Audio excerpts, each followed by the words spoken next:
have been programmed to think big, to dream big, to want big, to want more. Sometimes we are so greedy, we are trained to be so greedy and wanting more and more that we really don't know what to do with all this stuff when we get to it. Today I want to talk about problems we create for ourselves when we keep wanting more and more and more and more until we have no space.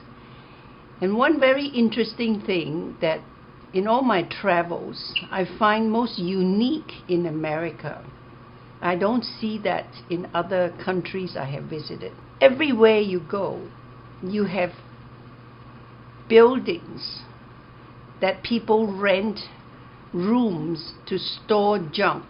We have this multi-million-dollar business of storing stuff. Why people rent a 10 by 12 room to store stuff, and I find that most people who own storage units don't even know what is in the storage unit. Why do we need so much stuff? And why do we hang on to so much stuff? What is the small shift I want to talk about today that would set us free? Real freedom is when you own your own time, when you get to choose how to spend your time, with whom you want to spend your time. And real independence is when you're not a slave to a box of regulations and rules that you have to dress a certain way, look a certain way, that you are being ruled by extraneous things. So today I talk about how we create more and more prisons because we have this unconscious, it's become a habit because we are raised to want more. More is better. More is better. You want money? More money is better. That research has shown that people who strike the lottery lose everything they have won and then some, and they end up in a year or two post-lottery winning a lot more miserable than before they won the lottery, because before they won the lottery, they are under the illusion that if I have all this money, my life will be perfect. I will have the right house, the right man, the right dog, the right car, the right watch, and I'll be wearing the alphabet in my purse and in my shoes and all those things. And you find that when they strike the lottery, they have the financial means to acquire all these things. And yet at the end of the day, it's meaningless. We are so attached and we hang on to stuff. And then not only do we hang on to stuff, we don't actually value the stuff we own. A long time ago, either in school or in college, I remember writing an essay about Americans being materialistic. No, we are not materialistic in this culture. We are nothing but a bunch of consumers. We are throwaway people. Materialistic to me is someone you actually appreciate your materials. Remember the time when I was young, I was little, and my parents didn't have very much money, and there were 8 children to feed and cousins who come to live with us and 2 sets of grandparents. So we have this large number of people in a small house. We didn't have a lot of stuff. So if we wanted something, we do chores and we save up our money. So when I bought my first purse, we didn't have a wallet. What would we do with a wallet? We didn't have money to put in it anyway. So we always have a pocket. If you have 20 cents in your pocket, you are wealthy. But I wanted a purse because it was fashionable and I was getting to be almost a teenager, and I saved and saved and saved and saved and saved. When I finally bought a purse, now I'm looking at the purse, I'll polish it every day and look at it every day. It's empty because I put all my money in the purse. I've got no more money to put inside the purse. But I valued it and I took care of it. When we got a new pair of shoes, we wash it and we polish it and we clean it. We took good care of it because it has value and meaning to us. How many of us take your rental car through the car wash? Nobody does. Why? It's still a car, right? How many of you take your own car to the car wash, or better yet, wash it yourself in your garden? Why do you wash your car, right? I like to wash my own car. Why do you wash your car and you not wash the rental car? Because you don't value it. It's not yours. I've already paid for the rental. The rental company can take care of it. I have no relationship with the car. So now we get back into this idea of acquiring more and more and more stuff. Do you know that every time you buy something, you put a piece of your energy in it? And so now if you look around your house, if in your room, minus the things that you actually use, everything else in your room actually consumes a small bit of your energy. Now we say, well, we've traveled a lot and every item on the wall has a special meaning. And I like to look at it and reminisce, oh, I remember that clock. Actually, you can't see it. That clock on the wall, I bought it for Steve for his birthday one year because it was a handmade clock and it has a big heart and it has a little bird that says, have I told you lately that I love you? So every time he looks at the clock, he sees that message. That has meaning. Now, if I have 10 items like that, it would be nice when I'm dead because everywhere Steve looks, he will remember me. But I'm here, Steve. I'm right here. Interact with me now. You know, look at the clock when you're alone in the office and I'm at the other end of the house. We grow up thinking because we don't have, we have no meaning. We have no purpose and we don't matter. So we start acquiring more and more and more stuff, to the extent that we don't know what the stuff is.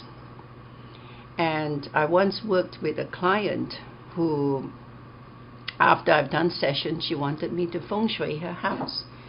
And literally when I showed up, she can barely open the door fully because the house is literally stuffed with so much stuff. I have to slide and go in sideways into her house. After we spent a whole week cleaning it out, I discovered that, now this is one person in her own condo with 3 cats. There are 3 bedrooms, 2 bathrooms. That's a lot of space for one individual. So after a whole week of cleaning out stuff, I discovered that she has 4 storage units full of stuff. So I said, what's in there? She says, I don't know.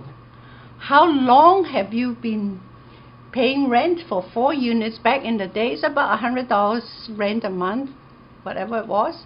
So every month she's paying $400 to keep stuff she never used.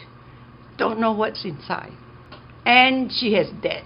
So we now know there is something wrong with this notion of acquisition and attachment. And we hang on to so much stuff that she, at that time, she was suffering from all kinds of emotional struggles. And it all boils down to the same mentality because we're working with one person. Until we learn to detach from unnecessary things, we will not have room to attend to the things that matter. Until we give up today, we cannot have tomorrow. Which brings me to this idea of death. I'm not being morbid, because when we begin with the end in mind, there was one session where I talked about writing your obituary. If we imagine the last day of our life and we look backwards, if we imagine there is an end, I know I have to say imagine, but because in the Western culture, we do not embrace death as a part of life. You know, imagining a straight line, we only want to see life as a straight line. But life is not a straight line. Life is a circle. Now, I can't bend this piece of wood, but if you imagine I take this straight line and I bend it and I put the two ends together, it makes a circle. Life begins and life ends, and life begins again and life ends. Because without end, we have no new beginning. Without Good Friday, we do not have Easter. So we have to give up something. Many years ago, and I haven't used this story for a long time, and suddenly it just came to my consciousness. There was this monkey. I like to tell monkey stories because I come from Malaysia and there are lots of monkeys. So this monkey was looking around for food, and he found a tree that was hollowed out, and it smelled so good. So the monkey went up to the hole and sniffed and realized that this tree is hollow inside and is filled with warm roasted peanuts. Bingo! If you were a monkey, I'm not even a monkey, I love warm roasted peanuts. So the monkey was very excited, and he stuck his hand in the hole and he grabbed a huge handful of peanuts. And while his hand was full, he cannot remove it from the hole in the tree trunk, because you know, his hand was like this when it went in, and now it's like this, and it won't come out because he had too many peanuts in his hand. And then as he turned, he saw on the other side there was a banquet table full of bananas and all his other favorite food. And he stretched over there, but he can't reach the table. So now this monkey is standing here stuck. His hand is holding a handful of warm peanuts, but it won't come out of the tree trunk, and there's no access. He can't eat the peanuts because his hand is inside the tree trunk. And then he's looking at the banquet table over there, but he can't reach it because he's stuck. His hand is in the tree. So now here is this monkey. And you know, the indecision eventually would kill the monkey, don't you think? Monkey standing here starving to death with so much food, and he's starving to death. What does that translate to our lives? So often we are so greedy for so many things, and we're not willing to give up something for something better. And we stand there holding on to the warm peanuts, but the hand being stuck in the tree, and we're all going to stand there and starve to death. And also looking at the banquet, knowing that it's there, but you can't access it. Why? Because we're not willing to give up something. So today, I want to talk about what is it one thing that we want, and what is one thing you're willing to give up to make room for it. The idea that life is a straight line is a big problem for us. We want to live forever. We are not willing to give up. And yet the idea of death is so abhorrent to most of us. I remember when I was formerly married to someone else, I wanted, because we have children, to make a will. He would not entertain the idea of a will because I think he was scared that if he made a will, he will have to talk about death. But I said, we have young children. It is irresponsible not to have a will. So there are many people who are very afraid of the idea of death. So this week, I was listening to a TED Talk, and this woman was a hospice nurse, and she works with terminally ill patients. And she said one of the worst things to happen to patients who are terminally ill is the idea of hope. And I go, wow, I'm listening, because I talk about abandoning hope.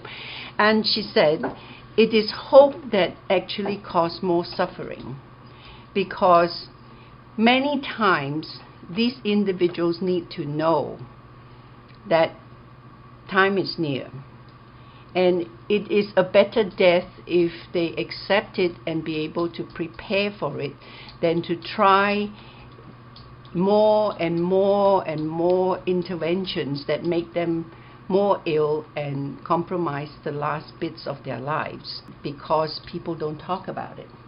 People don't want to know.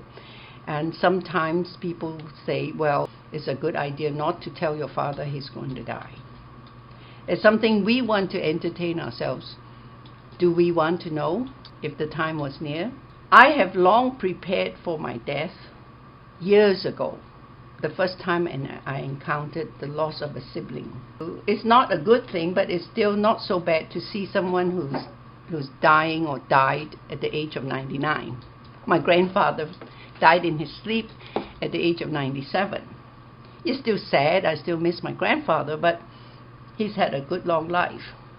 Somehow it's a lot sadder when I had to do the funeral for my nephew who died at the age of 21. Why? Because we feel that individual hadn't had a chance to live. I remember my public health class, the CDC called it, what years of potential life lost. When a young person dies, you calculate, if the expectancy is so much. So there are two ways we can view ownership or acquisition and suffering. If we put too much attachment to hanging on to something, when we're detached from it, the more you are attached to it, the more painful it is. If we're willing to let go of the peanuts, not all of it, but enough of it to just be able to pull your hands out. If I was the monkey, if I let go of half the handful of peanuts, I might have maybe 10 wonderful peanuts and just enjoy for the moment. Because my hand is now free from the tree, I now have access to the banquet table. Not tomorrow, but today. All right? Or I can let go of it completely and it will come out. Or I keep letting go one at a time until my hand can slide out of the hole. There are many ways to solve the problem. So the whole idea of hope against hope will rob us of the life we have today. And it comes back to, if we have too many things that distract us from enjoying the moment that we have right now, we would have wasted the time we have today. Once know a friend, she has 10 sets of dining ware. She literally has a room in her house that looks like a China store. She has a set of dinnerware for Christmas. She has a set for every occasion. And when you go to her house, everything is set up perfectly, matching table mats and all that stuff. Can you imagine how much time it takes to keep inventory of that stuff? And she's very crafty. She makes all these decorations. As soon as Christmas is over, she'll put all the decorations away. Then she'll come up with the Valentine's Day, before February happens. Everything in her house is pink and hearts and everything. As soon as Valentine's Day is over, there is what comes after Valentine's? Oh, St. Patrick's Day. It goes from pink to green and so on and so on. And then purple and lilac for Easter. And then Memorial Day. And then after Memorial Day, we'll prepare for... It is like a retail shop of decorations. So how much of that time and energy is spent doing that? She may enjoy it. I'm sure she does. It would be absolutely insane if she hates it and she's doing it. Now, if I were to buy stuff like that, my husband will tell me, that's closet fodder quitai. And we don't have that many closets to put stuff in. So I have a couple little things that remind me it's Christmas time. I have a couple little miniature Santa Claus I put on the mantelpiece. And no, I do not put up a tree. I have trees outside. Right? So I love it. My neighbor lights up her big tree and I get to look at it. So I don't mess with stuff like that. But I'm not perfect. I also have stuff. So I'm doing better at decluttering. Less things to keep track of. Fewer things to keep track of. So people who want more and more and more and more money, what do you do with it? People who have lots and lots of money, they worry about being robbed. I have a friend who has incredible pieces of jewelry, almost like crown jewels. But she has replica of the real things made, and she only wears the replicas. Occasionally she'll take out the real stuff and show it to me. You either wear them or you don't. And she's afraid. She sleeps with a gun in her bedroom.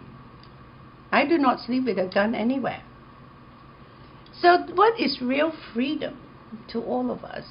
Each one of us will consider, what is one thing you want? This is a critical question. Clients come to us and they're unhappy about their life. They have a problem, they have a challenge, one thing or another. Most people find it most challenging to articulate what their real problem is. They'll beat about the bush, blah, blah, blah. Or they'll spend an hour complaining about, oh, my life is so messed up because, it's always the mother, right? Because I have a terrible mother. Or because my husband is this, my friend is this, my boss is this. And they go on and on and on. And sometimes there are people who don't blame anybody, but blame themselves, and they just are their own worst enemy. Very few people will come in and say, I know exactly what's wrong with me, and I know exactly what I need you to do for me. That's very rare. So this is what I call the crucial conversation, your very first conversation. So when I'm chatting with a new client, and I look at their intake forms, and they have written out, I have 4 pages for them to fill in, and we have a conversation. I would gently, sometimes not so gently, guide by open questions, help the client get to a point where I would say, what is one thing that bugs you the most today? I can't solve all of your problems today, but I can help you work on one thing today. What is one thing in your life, this very moment, that if you imagine a miracle to happen, you wake up tomorrow morning, it's gone, and you will feel a lot happier? What is that one thing that concerns you the most today? So it will take a while for the individual to flush it out. Well, it's not different from, my research methods class. It's all about asking the right research question, isn't it? My teacher's sitting right there, right? We have to flush out the critical question to ask. We don't have to know all the answers, but we have to ask the right question. What is one thing that's eating you today that if I help you solve it, I won't solve it for you, I will help you solve it, we will solve it together, that your life would be a little better, you'll feel a little happier. What is that one thing? So when they get to be able to write that down, this is the one thing, boom, you put a circle on it. Now, the next step is, hey folks, there's no free lunch. What is one thing you're willing to give up in order to achieve this? So no guts, no glory, no pains, no gains. We want, life is full of trade-offs because the universe abhors a vacuum. You have to make space by getting rid of the stuff you don't want so that you can make room for the things you do want. Let's take a moment and ponder that. What is one thing you want?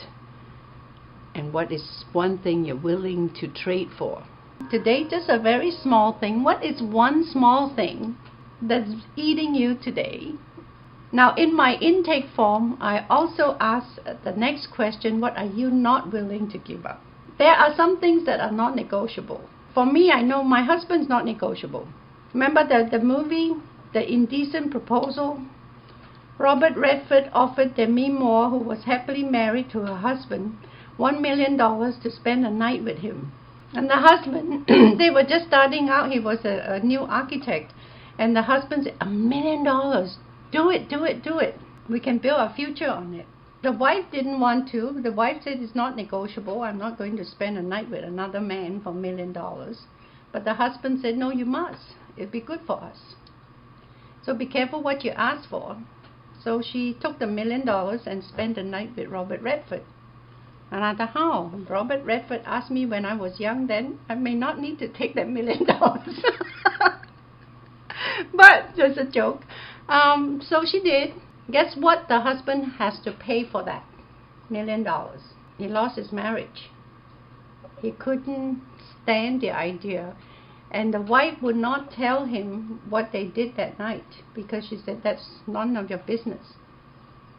You sold me for $1 million. So there are some things in our lives that's non-negotiable. I wouldn't take that $1 million because I think my husband's worth a lot more than that. I know he's listening. It's okay. But it's true. So some things are non-negotiable. In a little exercise like this, everybody has to come up with something. And when pushed to come up with something, you can always come up with something. Because most of the time we are just lazy. We don't want to think about it. I think most of the time we suffer because we can't stay in the present. We carry so much baggage from the past, and we bring that into the present, and we use the bad stuff in the past to project the future. So sometimes when I'm working with someone, I take a blank page and I would draw a rectangle, and I would say, well, this is your day today.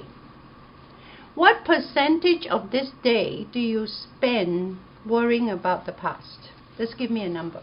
So this is the day. And they'll go, maybe 50%. This is your past, right? And how much of today do you spend worrying about the future? And they go, maybe 30%. So you've got 50% of the day you worry about the past, 20% of the day you worry about the future. So you've got 20% left of today. Half of that you spend unconscious. So I said you're functioning at 10% capacity today. Wow. And still you're so successful in so many things. Can you imagine what your day would be like if you operate on full deck? And most of the time we don't even use half of our capacities because we are so bogged down by things we have no control over. The past is gone. And it's nice to reminisce and look at the past, but if we spend all of our life in the museum, we will not have time to live today. We want to leave some of that time to create new memories by living today. This last week, I started to disband my work files because moving forward, my work will take a different form. So I don't need to keep all of those notes and papers and student records. So I had 3 huge bags of stuff. Now I can't put that in the trash because it will be all over the place. So I decided to burn them. And it's a very interesting experience.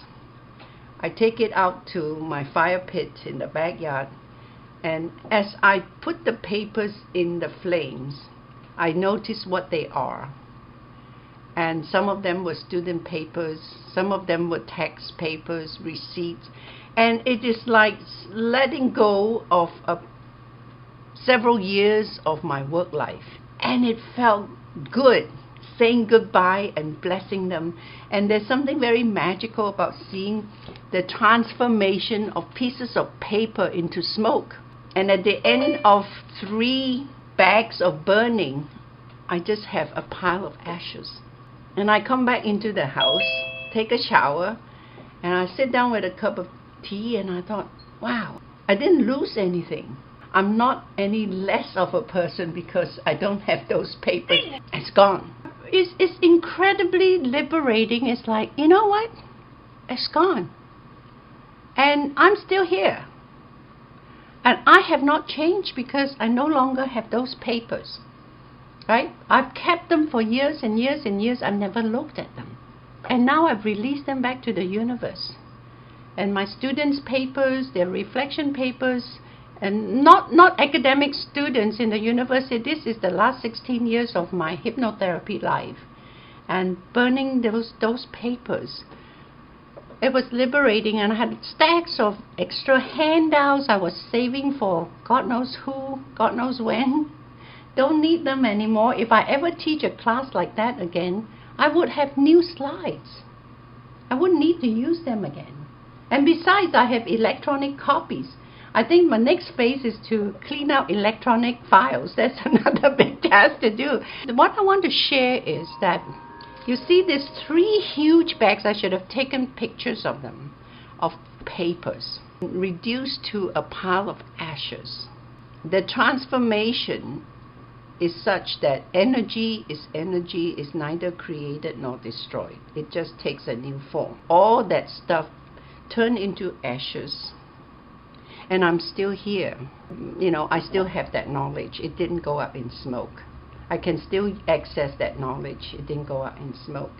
And if I ever saw those students again, they'll still know who I am. I'll still know who they are. I don't need to hold on to that kind of stuff. And I'm excited to look forward to, now that I've created this new space, to allow more space for new creative ideas. I mean, there were things, I remember, Diane, the first paper we published together in the Journal of School Health, I must have 5 copies of that journal. Well, why would I need that? I think I still kept 1 copy of the journal for remembrance, because that was my first ever publication, and had the privilege of being published side by side with Diane. Now, as we look at so many things, we discard physical clutter that don't serve us anymore, except to weigh us down, and we have to keep track of them. That's one thing. The next level of declutter is to declutter emotional clutter. You know how somebody holds a grudge for a lifetime? Do you remember when we were 10, you stole my red marble?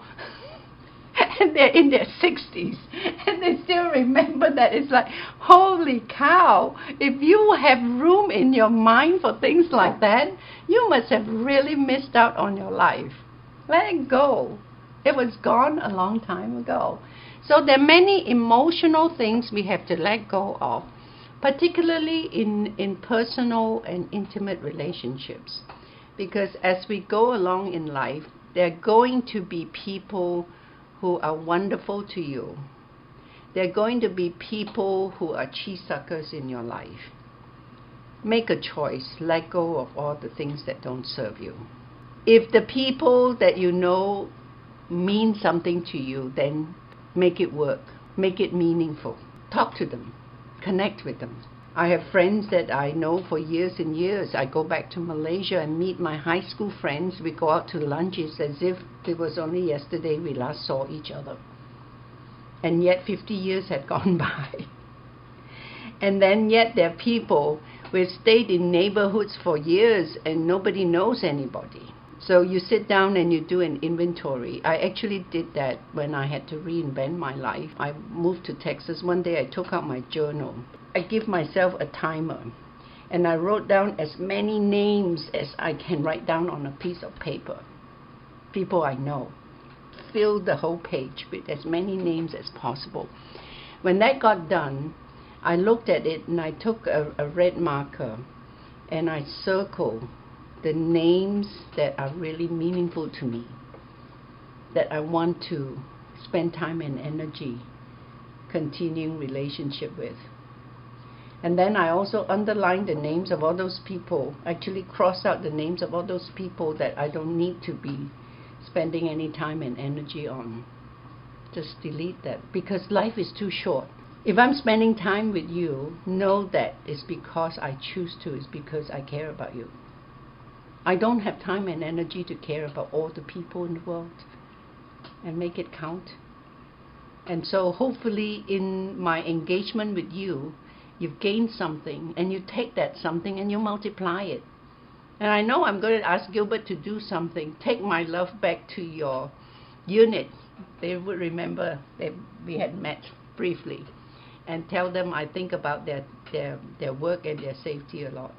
So many things that would speak to, at the end of the day, coming back to one of the sessions we did, how would we like to be remembered? So when you begin with the end in mind, and I hope the word kind, if you think about me, will come to your mind, that in somehow in our lifetime of engagement, there's a moment where you think of me and smile and said, she was kind. That's the word I go for. She was kind. And she was more than kind. She was compassionate because she puts kindness into action. To be kind, to think kindly of someone is a good start, right? To put kindness into action, that's compassion. It doesn't have to be big, just little things that make people smile. It is my wish in this lifetime to evoke as many smiles as possible. I think even for a moment, if someone can smile. Now I know that we can only feel one emotion at one given time. If I can invite you to fill that emotional moment with a smile, you have no time to worry or suffer. So thank you very much for joining us today.